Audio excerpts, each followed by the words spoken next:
मेरे गुरुदेव की महिमा बड़ी अद्भुत निराली है। मेरे गुरुदेव की महिमा बड़ी अद्भुत निराली है भर जाती वो सब झोली जो जन्मों से ही खाली है भर जाती वो सब झोली जो जन्मों से ही खाली हैं। यहाँ तम की नहीं सत्ता, यहाँ हर दिन दिवाली है। यहाँ तम की नहीं सत्ता, यहाँ हर दिन दिवाली है। भराया लोक अंतर में, नजर में प्रेम लाली है। मेरे गुरुवर शिव त्रिपुरारी, जिनकी महिमा भारी नजर में छा गए हैं के दिल में समा गए हैं। हो मेरे गुरुवर शिव त्रिपुरारी, जिनकी महिमा भारी नजर में छा गए। ओम पूर्णमद पूर्णमिदं पूर्णात् पूर्णमुदच्यते पूर्णस्य पूर्णमादाय पूर्णमेवावशिष्यते। ओम शांति शांति शांति। शंकरं शंकराचार्यं केशवं बादरायणं सूत्रभाष्य कृतौ वन्दे भगवन्तो पुनः पुनः। ईश्वरो गुरुरात्मेति मूर्तिभेद विभागिने व्योमवत् व्याप्त देहाय दक्षिणामूर्तये नमः। सदाशिवसमारम्भां शंकराचार्यमध्यमाम् अस्मदाचार्यपर्यन्तां वन्दे गुरुपरम्परां। श्रुतिस्मृतिपुराणानाम् आलयं करुणालयं नमामि भगवत्पादं शङ्करं लोकशङ्करम्। ओम नमो ब्रह्मादिभ्यो ब्रह्म विद्या संप्रदाय कर्तृभ्यो वंश ऋषिभ्यो महद्भ्यो नमो गुरुभ्यः। परम श्रद्धे सभी संतजन, आत्मस्वरूप सभी भक्तजन, बृहदारण्यक उपनिषद का ये चतुर्थ ब्राह्मण का जो श्रुति भगवती ने इस 7वीं कंडिका में कहा कि वह प्रजापति इस समस्त नाम रूपात्मक जितना जगत है, इस सारे नाम रूपात्मक जगत को उस प्रजापति ने अपने संकल्प मात्र से बनाया। संकल्प मात्र से दो विभाग हुआ, जड़ चेतन का, भोक्ता भोग्य का। उसी को श्रुति भगवती ने कहा अन्न और अन्नाद। जब यह नाम रूपात्मक जगत की सृष्टि हो गई, तब ये सृष्टि अपना अपना कार्य कैसे करे, उसके लिए उस परमेश्वर ने, उस प्रजापति ने सा एष इह प्रविष्टा, इस समस्त सृष्टि में जितने थे उनमें वो स्वयं ही प्रवेश कर गया। बिना चेतन के कोई भी वस्तु अपना अपना कार्य नहीं कर सकती। तो वह इसमें प्रवेश किया और उसके प्रवेश करने से ये सारी सृष्टि क्रियाशील हो गई। सब अपना अपना कार्य करने लगे। पुरुष भी, स्त्री भी, गौ भी, बैल भी, सब अपना अपना कार्य यथावत करने लगे। मन में एक जो विषय आया कि वह जो प्रजापति है, विराट पुरुष, जिसकी परिकल्पना मात्र से सारा जगत उत्पन्न हुआ, वो इस रूप में कैसे प्रवेश किया। तत्सृष्ट्वा तदेव अनुप्राविशत, कैसे प्रवेश किया। उसके प्रवेश करने का प्रकार क्या है। इस पर भगवान भाष्यकार ने थोड़ा विचार किया। हम लोग यहाँ से थोड़ा देखते हैं। हाँ, सवेरे जहाँ पर हमने कहा था मिल जाएगा। ननु परेण व्याकर्त्रा व्याकृतम सर्वतो व्याप्तम सर्वदा जगत सा कथम इह प्रविष्टः परिकल्प्यते। ननु, लेकिन एक मन में संशय हो गया, आप बताइए। परेण व्याकर्त्रा, वह जो इस जगत से परे इस सारे जगत को व्याकृत करने वाला है। सारी सृष्टि पहले अव्यक्त अवस्था में थी, उसको व्यक्त करने वाला। तो यह जो व्यक्त जगत बना, इसके परे है वह इसको बनाने वाला। और जो बनाने वाला है इस सारे जगत की कल्पना करने वाला, वह सर्वतः व्याप्तम, वो सब जगह पर व्याप्त है, हमेशा रहता है। जो सर्वत्र है, सब जगह पर है, फिर वो एक विशेष रूप में कैसे प्रवेश करेगा। सा कथम ई प्रविष्टः, इस पर हम विचार करते हैं। परिकल्प्यते माने इस पर हम विचार करते हैं, कैसे प्रवेश करेगा। तो कुछ संभावनाएं होती हैं प्रवेश करने की। जहाँ प्रवेश का शब्द आएगा वहाँ संभावना कुछ बताते हैं। कैसे? अभी वेद में श्रुति में सब बातें आई है। मूर्धा से प्रवेश करता है वो, या हमारे नाखून के अग्रभाग से पाँव से प्रवेश करता है, या ऐसे प्रसंग आएगा। तो कैसे प्रवेश करता है, देखो यहाँ पर कई विचारधारा आएगी। भगवान भाष्यकार सब पर विचार करें। अप्रविष्टो ही देशः परिच्छिन्नेन प्रवेष्टुम शक्यते यथा पुरुषेण ग्रामादि न आकाशेन किंचत नित्य प्रविष्टत्वात्। करें, देखो पहली बात है अप्रविष्टो ही देशः, कोई एक आदमी है, कोई एक व्यक्ति है जो जहां नहीं है। अप्रविष्टो हो, जो जहां पर नहीं है वहीं पर वो प्रवेश करता है। भाई, जो वस्तु कोई भी चीज अगर एक जगह पर नहीं है तो यहां से उठ करके वहां पर वो जाएगा। तो कह रहे अप्रविष्टो ही देशः, जिस जगह पर आप नहीं हो, एक सीमित चीज है, परिच्छिन्न है, वहीं पर वो सीमित वस्तु वहां पर जाएगी। कैसे दृष्टांत दिया, यथा पुरुषेण, जैसे एक आदमी है, ग्रामादि, गांव में नहीं है तो यहां से जाकर के गांव में प्रवेश करता है। क्यों? क्योंकि वो आदमी का अपना एक शरीर है, एक आकार है, और वो शरीर, आदमी का जो शरीर है वो एक जगह पर है और दूसरी जगह पर नहीं है। तो वो एक जगह से जा करके दूसरे गांव में प्रवेश करता है। तो हम कहते हैं ये महाराजाधिराज इस ग्राम में प्रवेश कर रहे हैं। कब? जब उनका एक शरीर है, परिच्छिन्न है, और एक जगह पर हैं और दूसरी जगह पर नहीं है, तभी तो प्रवेश करेंगे। हाँ, करें, देखो यथा पुरुषेण ग्रामादि न आकाशेन किंचन। अरे भाई, आकाश जो सर्वव्यापक है, अभी अभी कहा का जो वो कारण है वो सर्वव्यापक है। तो आकाश जैसे सर्वव्यापक है, सब जगह है, तो ऐसा आप नहीं कह सकते हो कि यहां से आकाश निकल के वहां गया। जमा क्या बात। आज जो है कमरे का आकाश निकल करके और जंगल चला गया, तो आकाश वहां भी है, यहां भी है। जब कोई चीज सर्वत्र होती है, सर्वव्यापक होती है, तो उसका एक जगह से जाना, दूसरी जगह पर प्रवेश करना, ये बात संभव नहीं होता। कौन जाएगा? जो सीमित होगा, परिच्छिन्न होगा, और जहां नहीं है वहां जाएगा। अपने आप को समझ लो ना थोड़ी देर के लिए।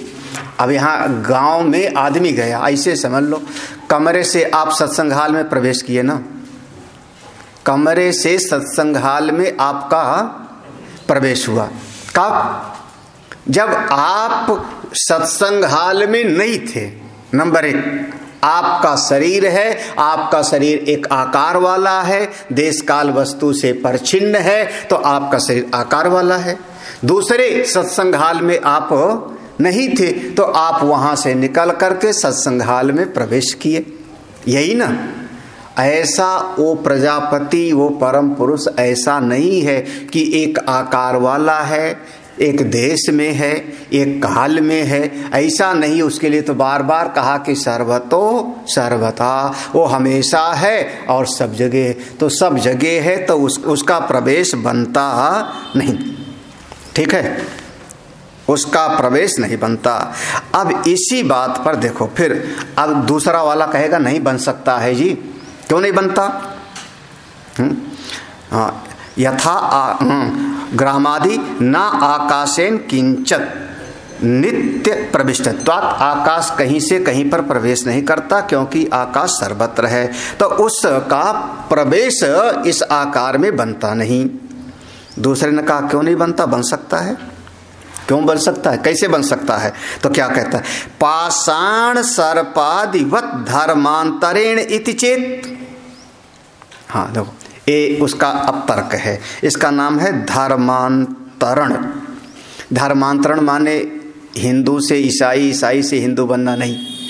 धर्मांतरण माने वस्तु का जो स्वभाव है उसमें परिवर्तन हो जावे, वस्तु के स्वभाव में परिवर्तन हो जावे।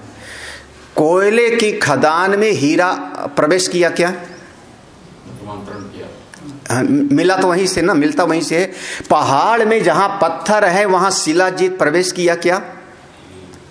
वह पत्थर ही उसका किसी कारण से उसका क्या हो गया? धर्मांतरण हो गया, है ना। उसमें एक परिवर्तन हो गया।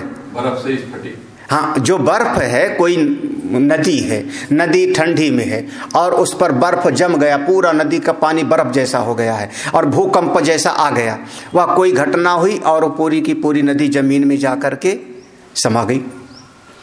उस समय वहां पर जल नहीं था बल्कि बर्फ था। अब धीरे धीरे हजारों लाखों साल में वह जो बर्फ नीचे थी वो जम करके ठोस हो गई और वही हो गया आपका स्फटिक। इसीलिए स्फटिक को ऐसे हाथ से लोगे तो जैसे पानी हाथ से छुओ तो ठंडा, वो पूरा का पूरा ठंडा आपको लगेगा। हाँ, और फिर स्फटिक है, पानी था, बर्फ बना था, वही स्फटिक बन गया, तो उसके अंदर ऐसे देखोगे तो कहीं जाली दिखाई पड़ जाएगी, कहीं कुछ दिखाई पड़ जाएगा।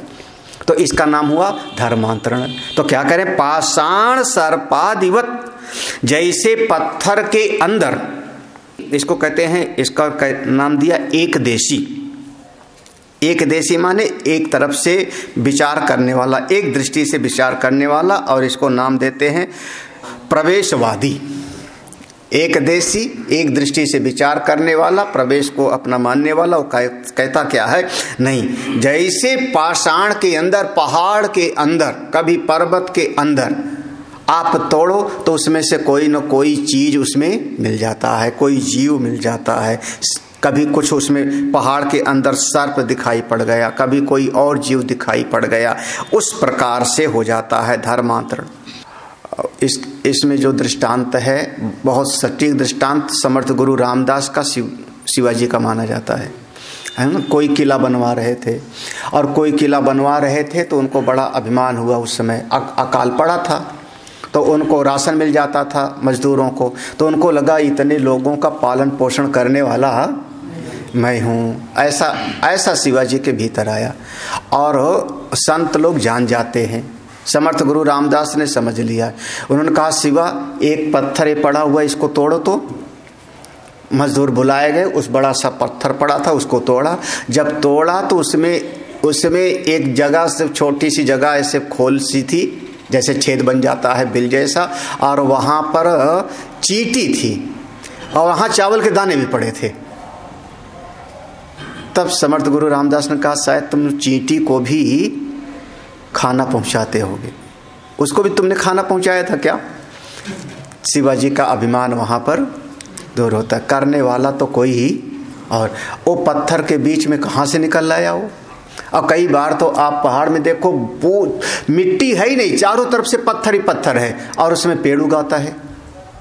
हम लोग मिट्टी में पेड़ लगाते हैं फिर भी जल्दी से चलता नहीं। नदी में शालिग्राम, हाँ, तो पाषाण, जैसे पाषाण सर्पादिवत, पाषाण हो सकता है पत्थर के अंदर ही ऐसे किसी न किसी तरीके से उसमें सांप रहने लगा, कुछ और हो गया, तो या कोई और जीव, कोई और भी जीव उसमें पैदा हो सकता है। अरे हाँ, बड़ा बढ़िया दृष्टांत। हाँ, हमारी लकड़ी चौखट, कहीं से नहीं आई। चौखट में हमने किसी जीव को डाला नहीं, अंदर एक सफेद सफेद सा कीड़ा हो जाता है। लकड़ी है, सूखी लकड़ी है, और उसके अंदर वो कीड़ा पैदा हो गया, बाहर से बिल्कुल पता, लेकिन खाता है तो किर किर की आवाज आती है। हमारे कमरे में आया करती थी ना, तो हमको अभी याद है। तो आते हैं और वो लकड़ी को खा जाता है। तो कैसे पैदा हो गया? तो कहेंगे उसके अंदर वही लकड़ी किसी रूप में धर्मांतरण हो गया। तो ऐसा अगर प्रवेश कर गया तो, जैसे बहुत बढ़िया दृष्टांत याद दिला दिया, लकड़ी के अंदर वो कीड़ा, ये बाकायदा अनुभव है, ये अभी हमारा अनुभव है, ऐसे बहुत सारा। तो लकड़ी के अंदर वो कीड़ा पैदा हो गया, तो क्या हो गया? धर्मांतरण होकर के कोई जीव पैदा हो गया। ऐसा माने तो, अगर ऐसा कहें तो ये कहता है, देखो, हाँ, पाषाण सर्पादिवत धर्मांतरेण इति चेत। हाँ, तो कह रहे अथ अपि स्यात् ना पर आत्मा स्वयं एव रूपेण प्रविवेश किम तरहि ततस्थ एव धर्मांतरेण उपजायते तेन प्रविष्ट इति उपचर्यते। हाँ, यथा पाषाणे सहजो अंतः था सर्पो नालिकेरे व तोयम। तो ये कह रहा है यहाँ पर भी ऐसा आप समझिए, ऐसा भी तो हो सकता है। इसका कहने का मतलब ये है कि कहीं से, क्योंकि आपने कहा कि परमात्मा सर्वत्र है, सर्वव्यापक है, तो हमने मान लिया इस बात को। ये वाला कह रहा है कि परमात्मा सर्वव्यापक है, हमने मान लिया। जब सर्वव्यापक है तो कहीं से उनका प्रवेश बनता नहीं, क्योंकि प्रवेश उसी का होगा जो एक जगह पर है और दूसरी जगह पर नहीं है। लेकिन ऐसे जो धर्मांतरण हो जावे तो उसको हम उपचार से, अनुवाद से हम कह दें कि मान लो कि इसमें कीड़े ने प्रवेश किया। अथ अपि स्यात् ना पर आत्मा, ना पर आत्मा, वो पर आत्मा का प्रवेश नहीं, ना पर आत्मा स्वयं एव रूपेण प्रवेश, वो परमात्मा अपने स्वरूप से प्रवेश नहीं किया। किम तरही, फिर क्या कहना चाह रहे हो आप? ततस्थ, वहीं रहते रहते, वो सर्वव्यापक है, फिर भी वहीं रहते रहते ये धर्मांतरेण उपजायते, कोई न कोई उसका परिवर्तन होकर के, कैसे? स्वाभाविक रूप से समझना। और थोड़ा अब एक शब्द, परमात्मा सर्वव्यापक है, ठीक है, उसमें एक शरीर बन गया, हड्डी मांस चमड़ा आदि बन गया, लेकिन उसमें चेतना नहीं थी। तो उसने सोचा कैसे प्रवेश करें, तो उसके भीतर जो वह शरीर बना था उसी में जीव रूप से बन गया हो। वही परमात्मा जीव रूपेण कैसे इसमें परिवर्तन होकर के बन गया, आया नहीं कहीं से जीव, कैसे परिवर्तन होकर के बन गया। अरे जैसे वो पत्थर के अंदर, वही कह रहे हैं, हाँ, धर्मांतरेण उपजा, सूत्र वही था, ये जो पहले कहा था ना पाषाण सर्प, इस सूत्र है, उसको समझा रहा है धर्मांतर का। तेन प्रविष्टा इति उपचर्यते, अरे उसको हम उपचार से मान लो कह देते हैं प्रवेश किया उसने, लेकिन ऐसे प्रवेश नहीं किया कि एक नगर से दूसरे नगर में, वो तो उसी में बदल गया। कौन? परमात्मा था, लेकिन वो शरीर के अंदर जीव बन गया, कर्ता भोक्ता बन गया, सीमित बन गया, जीव बन के पैदा हो गया। कैसे? यथा पाषाणे सहजो अंतस्था सर्पो, जैसे पाषाण के अंदर कोई जीव सर्प आदि बन जाता है परिवर्तन हो करके। या दूसरा दिया नालिकेरे वा तोयम, नारियल के अंदर पानी। हाँ, अब बताओ कैसे हो गया, कहां से प्रवेश किया नारियल में पानी? आपने इंजेक्शन से डाला था, उसमें आ गया पानी। हाँ, उसका स्वभाव उसी प्रकार। अच्छा, फिर वही नारियल के अंदर जो पानी है वो क्या बन गया? धीरे धीरे गरी बन गया। कैसे बन गया? पानी था, कुछ दिन के बाद में वो सफेद से उसके अंदर गरी बन गई। कैसे बन गई? अब दृष्टांत तो बहुत सारे हैं। वो पानी बदल करके अब नारियल की घड़ी बन गई। उसी तरीके से वो भीतर जीवात्मा रूप बन गया, वो जीव बन गया।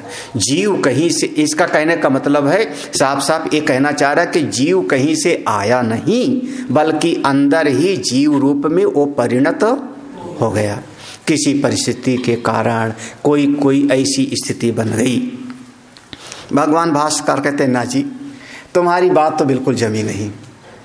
तुम जो कह रहे हो कि जो प्रवेश है उसको उपचार से कह रहे हैं, वैसे कह दे रहे हैं कि आ गया, आया हुआ नहीं, बदल गया, ये बात जमी नहीं। क्यों?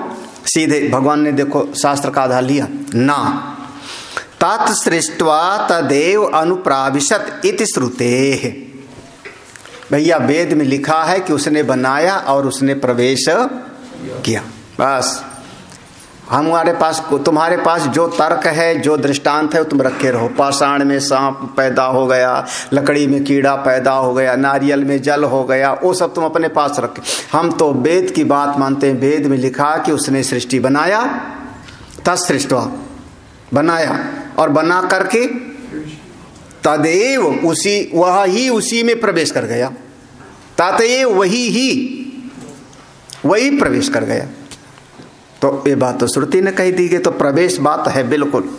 भगवान ने कहा तुम जो कह रहे हो कि बदला नहीं बल्कि धर्मांतर हुआ, परिवर्तन हुआ, वो बात जमी नहीं, क्योंकि वेद में लिखा है कि उसने प्रवेश किया। बस हो गया, खत्म। अब देखो फिर भी और देखो, हाँ, यह सृष्टा, देखो ध्यान से देखना, यह सृष्टा सा भावांतरम अनापन्न एव कार्यम सृष्ट्वा पश्चात प्राविशत इति ही श्रूयते। यह जो सृष्टा, सृष्टि को बनाने वाला है, जो सृष्टि को बनाने वाला है, सा भावांतरम अनापन्नम, उसके भीतर कोई परिवर्तन नहीं हुआ, वो ज्यों का त्यों है। ये जो तत्सृष्ट्वा तदेव अनुप्राविशत है ना, उसको आप विस्तार में समझो। उसका कहने का मतलब क्या है? वो श्रुति जो कह रही कि जो सृष्टा है, जो सृष्टि को बनाने वाला है, वो भावांतरम अनापन्नम, उसमें कभी कोई परिवर्तन नहीं हुआ, और बिना किसी परिवर्तन के ही वो कार्यम सृष्ट्वा, कार्य रूपी जगत को बना करके पश्चात प्राविशत इति, उसके अंदर प्रवेश किया। इति ही श्रूयते, ऐसा श्रुति ने कह दिया है, तो श्रुति ने कहा कि प्रवेश किया है तो प्रवेश करना, मानना चाहिए। आप तुम पाषाण और नारियल रखे रहो अपने पास में, अभी जम नहीं रही, न जमे। तुम्हारा अनुमान प्रमाण प्रबल है कि श्रुति प्रमाण? श्रुति। बस तो श्रुति प्रमाण हो गया। लो, अगर आपने ये कहा कि जमी नहीं, तो मतलब किस आधार पर आप कहोगे हमारी बुद्धि को युक्ति संगत नहीं लग रहा है, यही ना?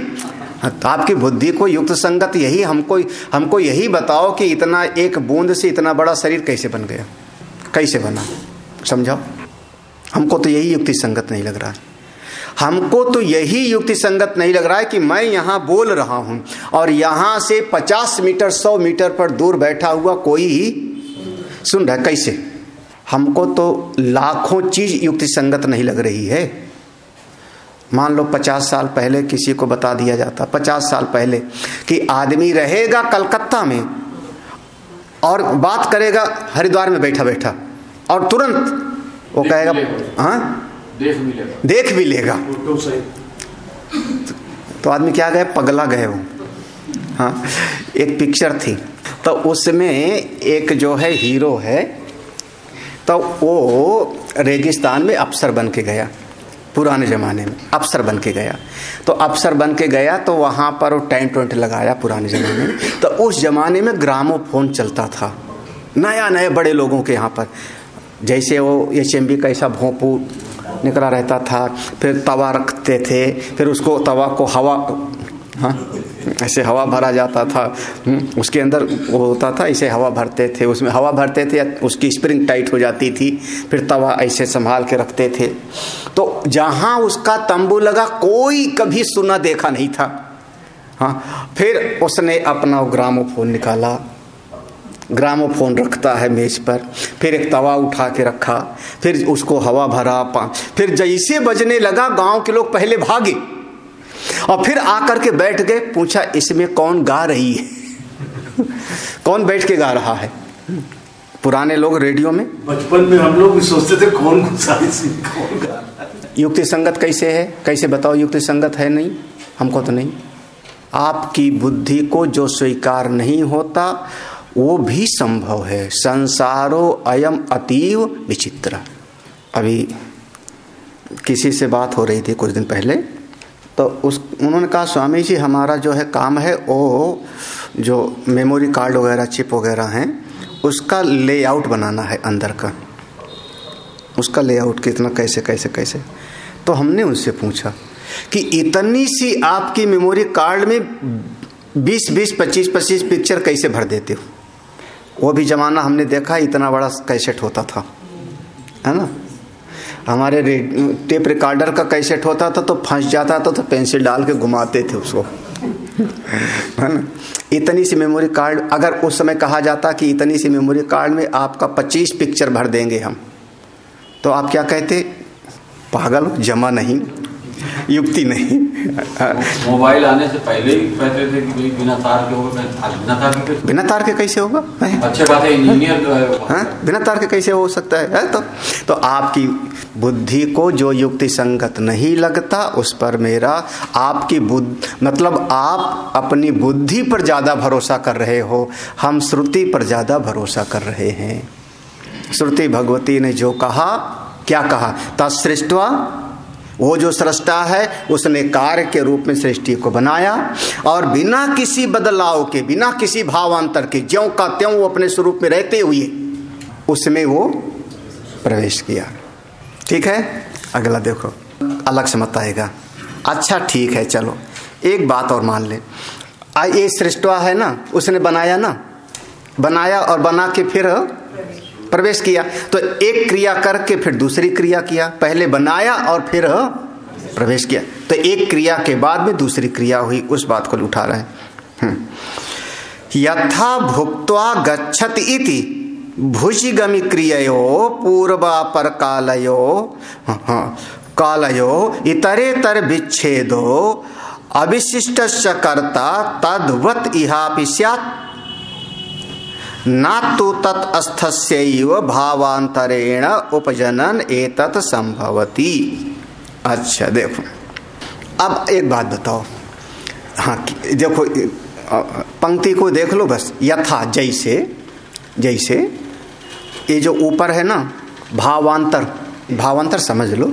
जैसे हम यहाँ इतने बड़े हैं, खड़े हैं, हम खड़े हैं, ठीक है, और हमने कमरा बनाया, उस कमरे में दरवाज़ा छोटा सा बनाया, छोटा सा दरवाज़ा बनाया, तो हम खड़े थे और उसके बाद किसी और तरीके से उसमें दरवाज़ा छोटा था, गुफा के जैसे था, तो हम बैठ करके गुड्डमुड होकर के उसके अंदर प्रवेश कर गए।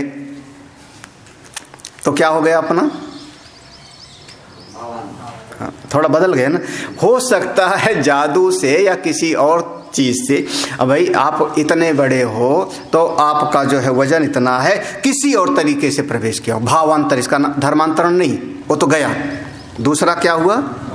भावांतर, हाँ? भावांतर रूप से। तो इसको यहां पर कह रहे हैं, देखो भावांतर भी संभव नहीं है। क्यों? यथा भुक्त्वा, जैसे भोजन करने के बाद, गच्छत इति, हाँ, तो आदमी क्या कहता है? खा के आता हूं। हाँ, उसने कहा आ जाओ महाराज कुछ बात करनी है। ठीक है, भोजन करके आता हूं, खा के आता हूं। फिर पूछा कैसे आए हो? खाना खाओगे? तो आपने कहा भोजन करके ही आया हूं। तो आपने एक क्रिया के उपरांत दूसरी क्रिया को बताया ना, कि पहले हमने भोजन किया और भोजन करने के बाद हम यहां पर आए। तो वही कह रहे हैं, गच्छत इति भुजिगम क्रिययो, भोजन की क्रिया के उपरांत फिर गमन की क्रिया किया, तो जिसमें हुआ पूर्व में भोजन किया, बाद में पूर्वापर कालयो, पहले भोजन किया उसके बाद भोजन करने के बाद वो गया। इतरेतर विच्छेद, तो जिस समय भोजन कर रहा था उस समय जा नहीं रहा था, और जिस समय जा रहा था उस समय भोजन नहीं कर रहा था। इतरेतर विच्छेदो। हाँ, अविशिष्ट, बस इतना है कि कर्ता एक है, भोजन करने वाला भी वही है और जाने वाला भी। कर्ता एक है, लेकिन जिस समय भोजन कर रहा था उस समय जा नहीं रहा था, और जिस समय जा रहा था उस समय भोजन नहीं कराता। तो एक क्रिया के उपरांत दूसरी क्रिया किया, अगर ऐसा यहाँ माने तो तद्वत इह अपि स्यात्, कहते हैं ना, ये भी संभव नहीं है। तद्वत इह अपि स्यात्, अगर ऐसा हम माने तो कहते हैं ना, बिल्कुल नहीं। ततस्थस्यैव भावांतरेण उपजनन एतत् संभवति। अरे भाई एक बात बताओ कि वहीं पर स्थित होते जो सर्वव्यापक है, जैसे भोजन करके गया ना, तो वहां पर ये बात आ गई कि पहले भूख लगी थी तो आपका वजन कुछ कम था, पक्का। भोजन आपने किया, अब आपको तौले तो कुछ बढ़ेगा कि नहीं वजन? हाँ, बढ़ेगा कि नहीं? करके देखो। भोजन के पहले अपना वजन तौल लो, उस सोने के तौलने वाली मशीन पर, विजय सोनी, आटा वाटा वाला नहीं। हाँ, भोजन के पहले अपना वजन तौल लो और आप बढ़िया खा लो, और खाने के बाद फिर वजन तौलो।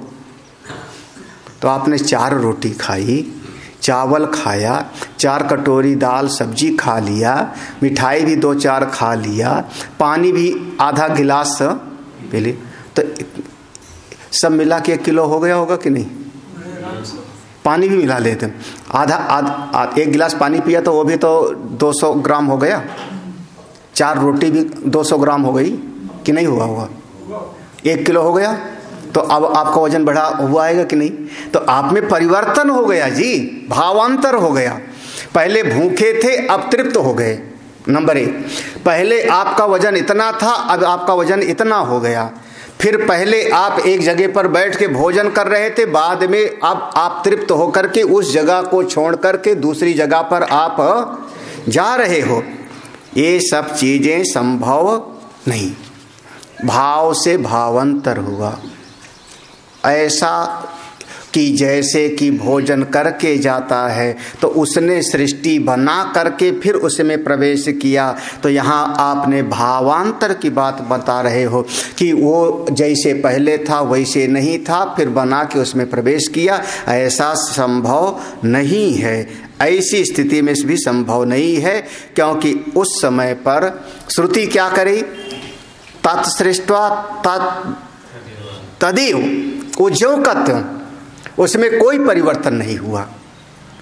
हाँ, अभी आपने भोजन किया तो आप में परिवर्तन हो गया, उसमें कोई परिवर्तन नहीं हुआ, वो ज्यों का त्यों प्रवेश किया। तो ये बात भी तुम्हारी सही नहीं है।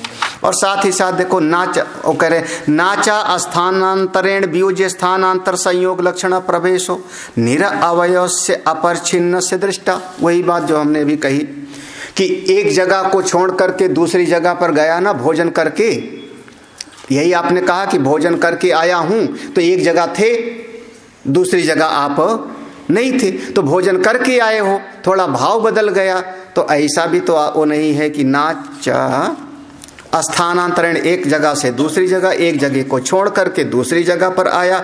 स्थानांतर तो एक स्थान को छोड़ा, वियोग हुआ, दूसरे स्थान से जुड़ा, संयोग हुआ। ऐसा भी संभव नहीं, क्योंकि वो आत्मा, वह बनाने वाला सृष्टा निरअवयव है, उसमें कोई अवयव नहीं।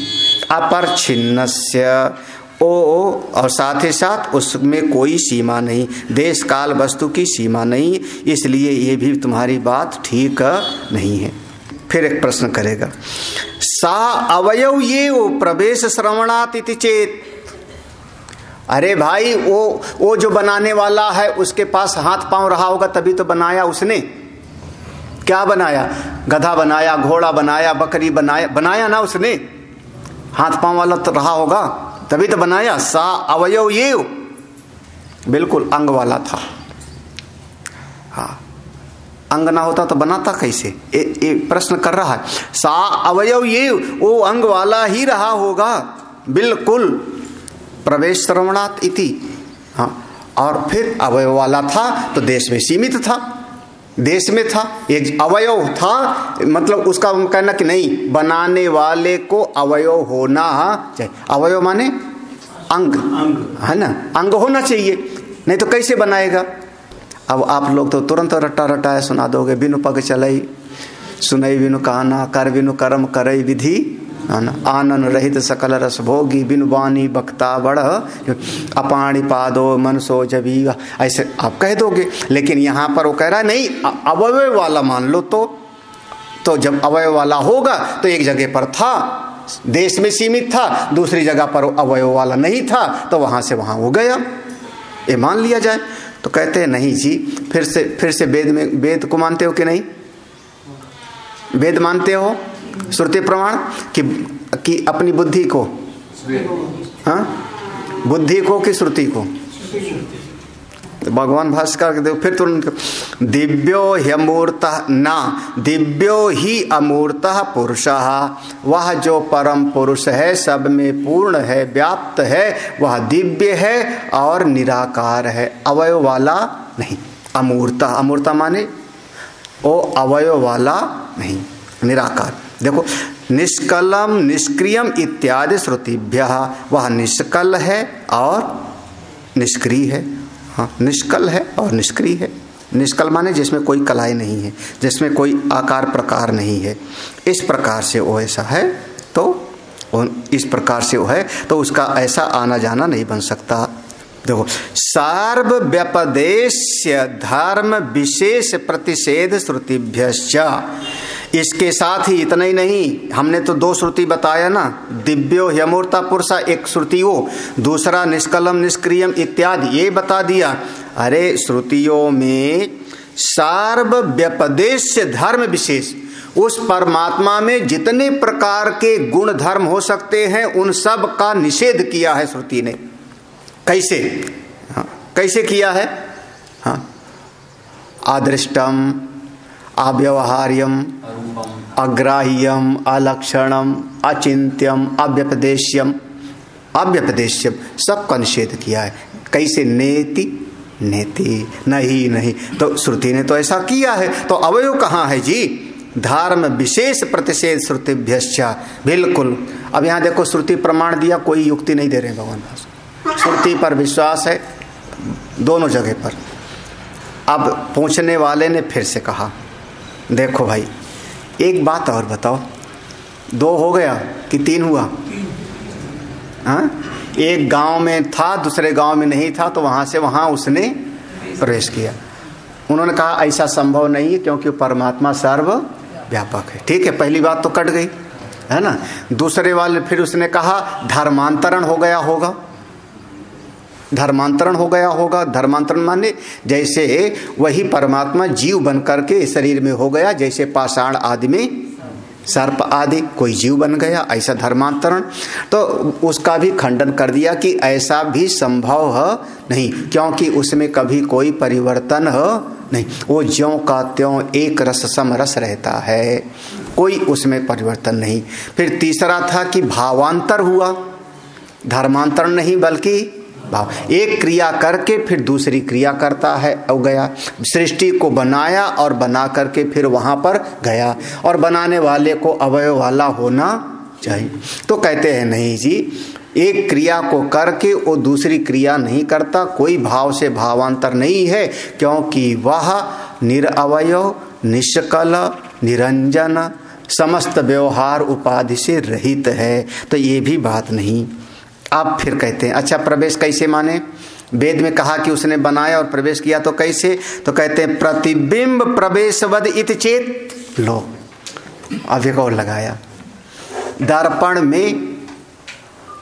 में आप घुस गए, दर्पण में घुसे थे कि नहीं? प्रवेश किया था दर्पण में, आपका चेहरा ज्यों का त्यों दर्पण में दिखाई पड़ा, आपका चेहरा ज्यों का त्यों दर्पण में दिखाई पड़ा ना, पूरा का पूरा एक एक चीज एक एक अंग।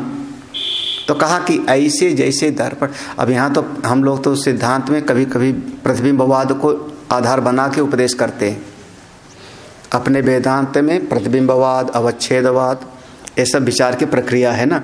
तो कहा कि प्रतिबिंब के जैसे प्रवेश किया, जैसे दर्पण में हमारा चेहरा प्रवेश कर गया ऐसे। तो भगवान भास्कर ने कहा ना, इसमें भी संभव नहीं। वस्तु अंतरेण विप्रकर्षानुपपत्ते, विप्रकर्ष अनुपपत्ते, ये भी कहना ना पहले है। हाँ, उसने कहा प्रतिबिंब प्रवेशवत इच्छेत, तो ना, वहां पर ना जुड़ा हुआ है, ना, बिल्कुल सही नहीं है। वस्तु अंतरेण, कोई वस्तु दूर होगी, अंतरेण माने दूर होगी, तब तो प्रतिबिंब बनेगा।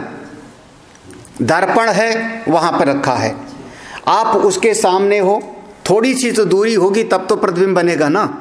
डिस्टेंस होना चाहिए, प्रतिबिंब बनने के लिए तो दूरी चाहिए ना। हाँ, वस्तु अंतरिण विप्रकर्ष अनुपत्ति, तो यहां पर अब वो क्या परमात्मा इस शरीर से दूरी है। हाँ, ये शरीर से परमात्मा दूर है, तभी तो इस शरीर, अब क्या कहोगे, हम लोग क्या कहते हैं, कई बार इसको बता देते हैं कि जैसे घट है, घड़े में पानी है और सूर्य का उसमें प्रतिबिंब पड़ा, खूब सुनाया हुआ है, पंचदशी में तो पूरा रटा होगा, है ना। हाँ, तो ऐसे बना, तो सूर्य दूर है तब तो बना ना, सूर्य दूर है, घड़ा यहां पर रखा है, घड़े का जल है। अब वो एक चीज समझना है, तो समझ लो कि घड़े का जल स्वच्छ होगा तो प्रतिबिंब पड़ेगा, घड़े का स्वच्छ जल जो है हिलता जुलता नहीं होगा तो आपको दिखाई पड़ेगा। अंतःकरण शुद्ध होवे और विक्षेप रहित, ये तो ठीक है, यहां तक तो ठीक है। लेकिन वो सूर्य दूर है, ऐसे क्या आत्मा परमात्मा बनाने वाला ये अंतःकरण से दूर है, जो उसका प्रतिबिंब इसमें पड़ा दूर नहीं है, इसलिए संभव नहीं। आपका प्रतिबिंब बनना भी ठीक नहीं, क्योंकि अच्छा फिर प्रतिबिंब में क्या होगा, संयोग वियोग होता है कि नहीं, विप्रकर्ष अनुपपत्ति, हाँ, उससे जुड़ना और बिछुड़ना। आप दर्पण के सामने गए तो प्रतिबिंब बना, दर्पण से हट गए तो प्रतिबिंब गायब हो गया। ऐसा तो परमात्मा नहीं है कि ठीक है जब तक परमात्मा सामने रहेगा तब तक इस अंतःकरण में उसका चेतन चमकता रहेगा, और जरा सा दूर हो जावे तो अंतःकरण से गायब। ऐसा भी प्रतिबिंब के जैसे भी ठीक नहीं है, ये भी ठीक नहीं है जी, ऐसा मानना भी उचित नहीं है, क्योंकि यहाँ पर अपनी आत्मा की बात है, यहाँ अपने स्वरूप की बात है। थोड़ा सा जो टीकाकार जो है बढ़िया शब्द पर कह देते हैं, आदित्यादो जलादिना सन्निकर्षादि संभवात प्रतिबिंब आख्य प्रवेश उपपत्ति।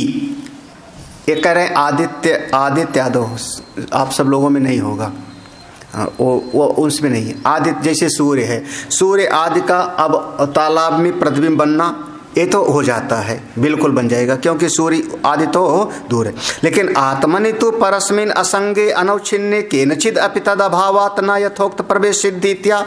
भाई जो अपना आत्मा है वो तो सर्वत्र है, सर्वव्यापक है। ऐसा थोड़े है कि तालाब से सूर्य दूर है, ऐसे आत्मा अपने मुझसे और दूर है तो उसका प्रतिबिंब पड़ गया, ऐसा संभव नहीं है। इसलिए प्रतिबिंब के जैसा भी उस परमात्मा का इसके जीव के भीतर प्रवेश करना संभव नहीं। कैसे प्रवेश किया होगा, गिनते जाना कितने मत हो गए। उसने फिर कहा एक तरीका और है, द्रव्य गुण प्रवेशवती चेत। हाँ, द्रव्य गुण, किसी द्रव्य में उसका हम किसी गुण को प्रवेश करा देते हैं, वैसा नहीं समझे। एक गिलास दूध ले आओ, बहुत बढ़िया दूध ले आए, दूध क्या है, द्रव्य है, दूध द्रव्य है। पिया फीका लगा, थोड़ा सा इसमें चीनी डाल दो, हाँ थोड़ा सा, अच्छा चीनी तो खैर ज़्यादा डालोगे, चम्मच भर डालोगे, उसमें सैक्रीन का ज़रा सा डाल दो तो एक बूंद, तो उसमें क्या चला गया, अब मिठास।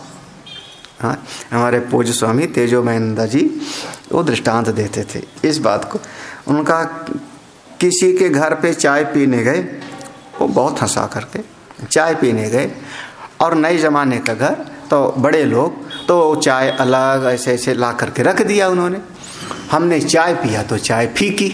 हमने पूछा भाई चाय तो बहुत फीकी है, तो उन्होंने कहा हमारा चीनी तो डाली थी, बोले फीकी है।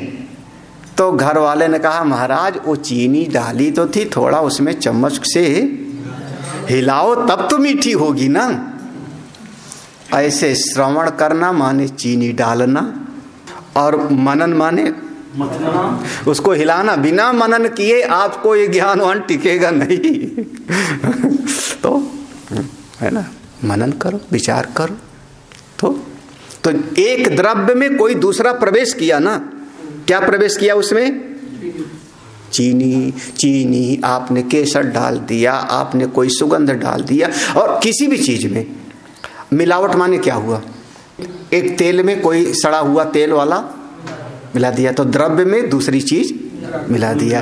द्रव्य गुण प्रवेशवती चेत, अगर ऐसा माने कि उसमें जैसे द्रव्य में कोई गुण को हम मिला देते हैं उस प्रकार से माने, तो पूरा संस्कार की परंपरा यही है।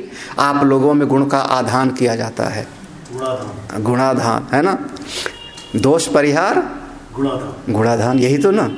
फिर हिनांग पूर्ति, तो फिर ऐसे तो कहते ना, ऐसा भी नहीं है। क्यों? अनाश्रितत्वात्, क्योंकि परमात्मा अनाश्रित है, वह तत्व अनाश्रित है, वो किसी के आश्रित नहीं। भाई देखो सीधी सी बात है, आप दूध में आप चीनी डालो या उसमें आप कोई सुगंध डालो, इलायची, कब? जब दूध किसी पर आश्रित है तब ना। किस पर दूध आश्रित है? गिलास पर, लोटे पर, बाल्टी पर, तो कहीं ना कहीं तो आश्रित होता है, तभी तो आप उस पर डालते हो, मिलाते हो। अरे तालाब में भी दूध है तो पृथ्वी पर आश्रित है ना, तभी तो। अपना परमात्मा ऐसा किसी पर आश्रित है क्या? बोले अपना आत्मा किसी पर आश्रित नहीं है। जब ये जो देखो, इसको कहते हैं गुण का आश्रय द्रव्य माना जाता है। हाँ, कर्म और गुण का आश्रय कोई न कोई होता है।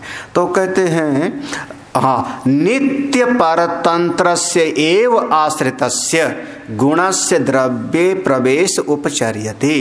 नित्य परतंत्रस्य, जो हमेशा पराधीन होगा, परतंत्र होगा, आश्रितस्य, किसी चीज पर आश्रित होगा, उसी में किसी चीज का प्रवेश संभव हो सकता है।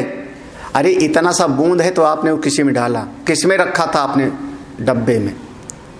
अरे एक डब्बे में चीनी रखी थी, तो चीनी को क्या हो गया? वो आश्रित हो गया डब्बे में ना। तो इसलिए अब कोई वस्तु एक किसी पर आश्रित है, उसको आपने ले जा करके दूसरे में मिला दिया। ऐसा ना तो ब्रह्मणा स्वतंत्र श्रवणा तथा प्रवेश उपपद्यते, जो परमात्मा है वो स्वतंत्र है, किसी पर आश्रित नहीं है, तो उसमें ऐसा कोई मिलावट वाला संभव नहीं है।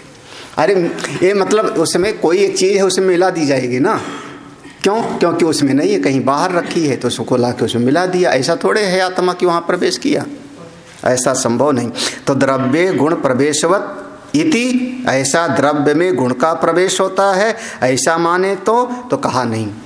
अब इसको और आगे ले जाओ तो वो लोग जो है 9 द्रव्य मानते हैं, उनके यहाँ 9 द्रव्य है।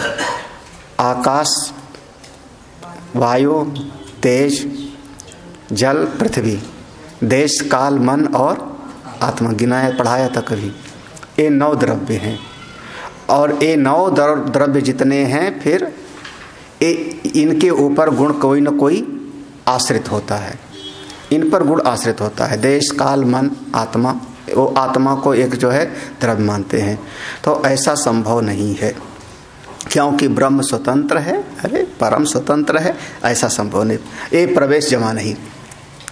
तो द्रव्य में गुण जैसे प्रवेश करता है, या कह लो आकाश में शब्द, जल में रस, पृथ्वी में गंध, ऐसा तो कहते नहीं। ये सब का सब जो परतंत्र होगा, आश्रित होगा, उसी में संभव है। जो वो बनाने वाला है वो परतंत्र और आश्रित नहीं। अब विचार करना, सोचना थोड़ा बहुत। चलिए, हम अंतिम तो नहीं है भी। फले बीजवत इच्छित, फिर से देखो ना, अब कौन सा आया ये? फले बीजवत इच्छित। अरे भाई, जैसे फल में बीज का प्रवेश हुआ वैसा माने तो ऐसा मानते हैं। फले बीजवत इति, ऐसा माने तो कहते हैं ना, ये भी सही नहीं। अब इसमें सब विचार करते जाओ आप लोग, ये सारे विचार हैं। सा अवयवत्व वृद्धि क्षय उत्पत्ति विनाशादि धर्मवत्व प्रसंगात।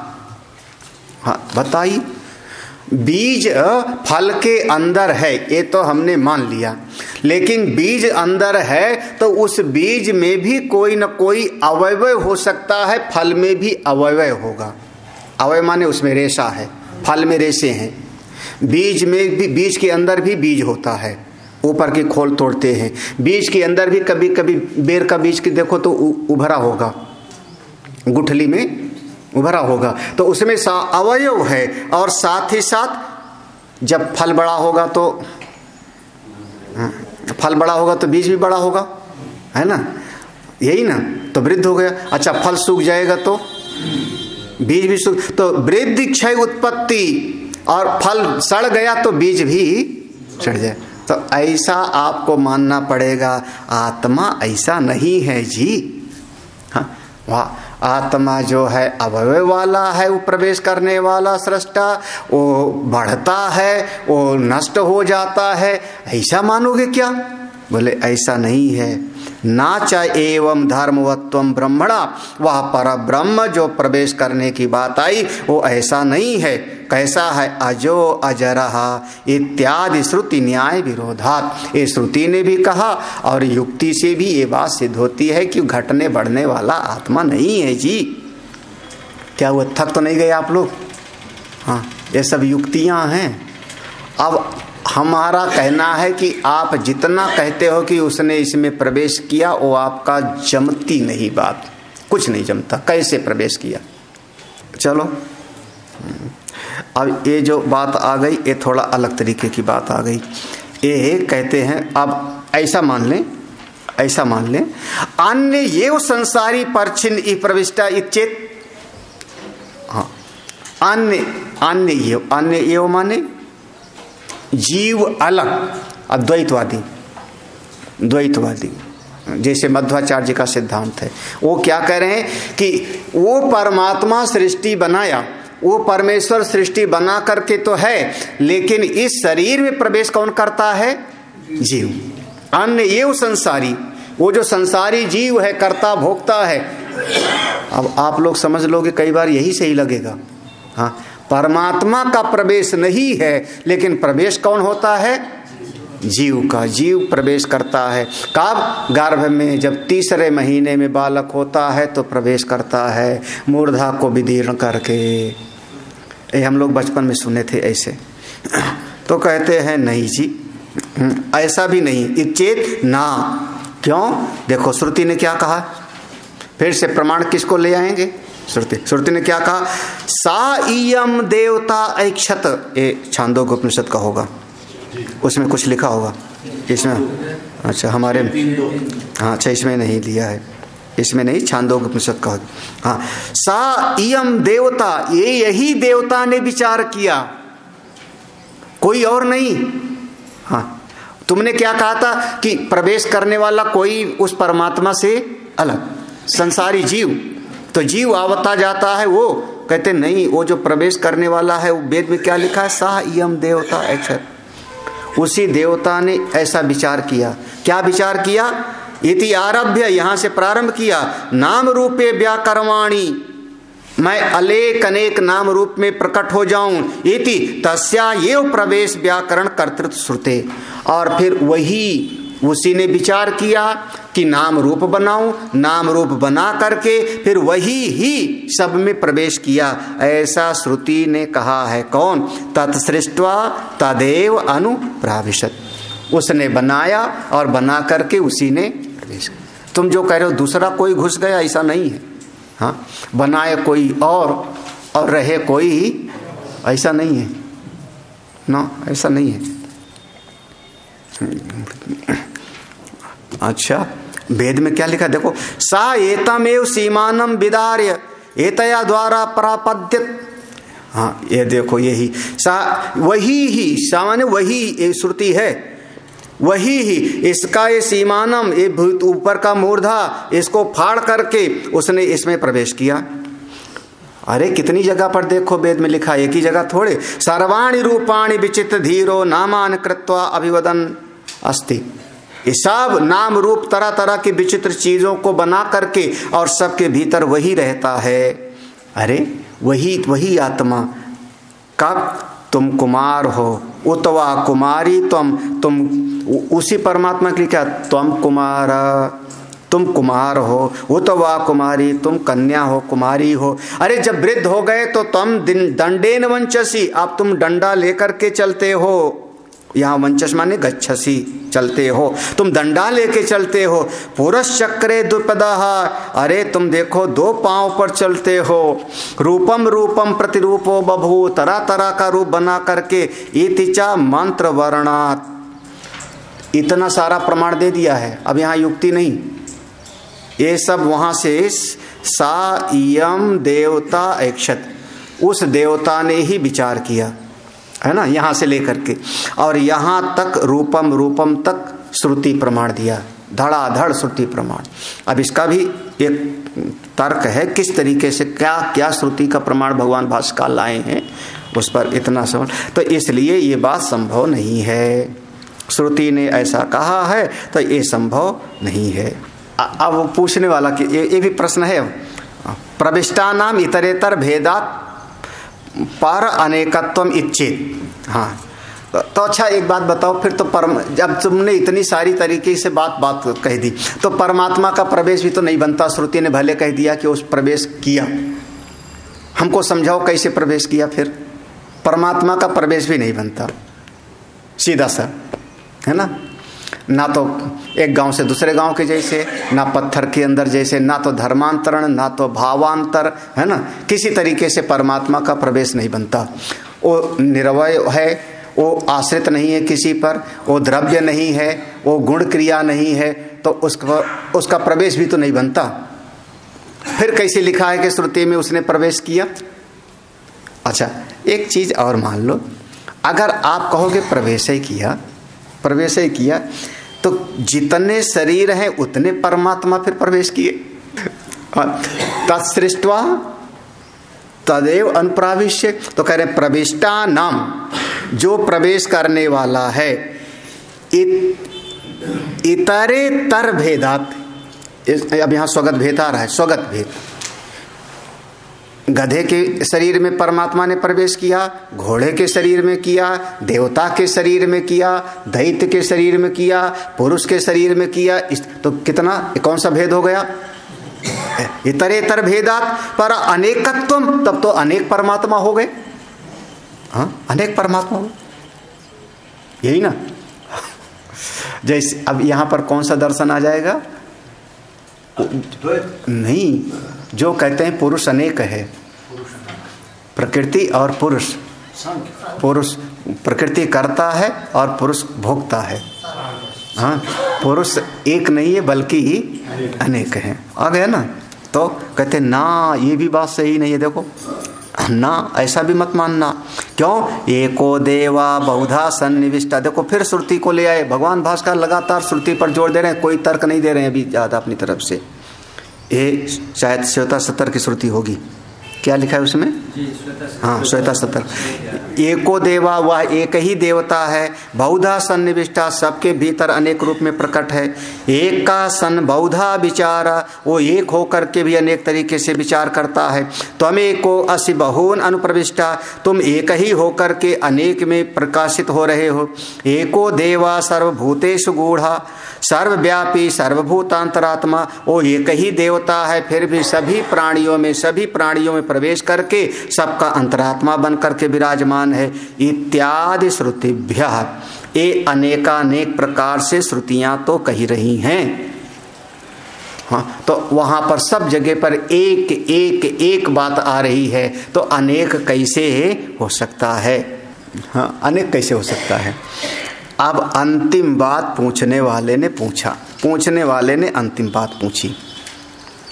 उसने कहा प्रवेश उपपद्यते ना उपपद्यते इति। हाँ बताओ फिर प्रवेश हुआ कि नहीं हुआ। घुमा रहे घुमाते चले जा रहे, बता नहीं रहे। अब प्रवेश हुआ कि नहीं, वो प्रवेश किया कि नहीं। हाँ बोले तिष्ठतु, किनारे करो भाई, प्रवेश किया कि नहीं किया, ये हमको ज्यादा इस पर ज्यादा कहाँ तक बात करें, इसको किनारे करो। दिया कि अच्छा तुम्हें बता भाई जब उसने कहा ना कि उसने प्रवेश, हाँ उसी परमात्मा ने प्रवेश किया, तो आप हर बात तो काटते जा रहे हो कि ऐसे नहीं प्रवेश किया, वैसे नहीं प्रवेश किया, वैसे नहीं प्रवेश किया। तो उसने प्रवेश किया कि नहीं? हाँ। तो कहते तिष्ठा तू, थोड़ा ठंडा करो, ठंडा रखो। तावत प्रविष्टा नाम संसारित्वात् तद अन्यत्वात् च परस्य संसारित्वम इति चेत। लो उसने कहा चलो कोई बात नहीं, अब वो प्रवेश किया कि नहीं किया इस बात को तो किनारे करते हैं, लेकिन एक बात तो है, एक बात तो है, तावत प्रविष्टा नाम, जो भीतर है, प्रवेश वाली बात छोड़ रहे हैं, हाँ कहाँ से प्रवेश किया कैसे किया अच्छा, लेकिन जो भीतर है वो कैसा है? संसारित्वात्, सुखी दुखी है, रो रहा है, विलाप कर रहा है भीतर वाला।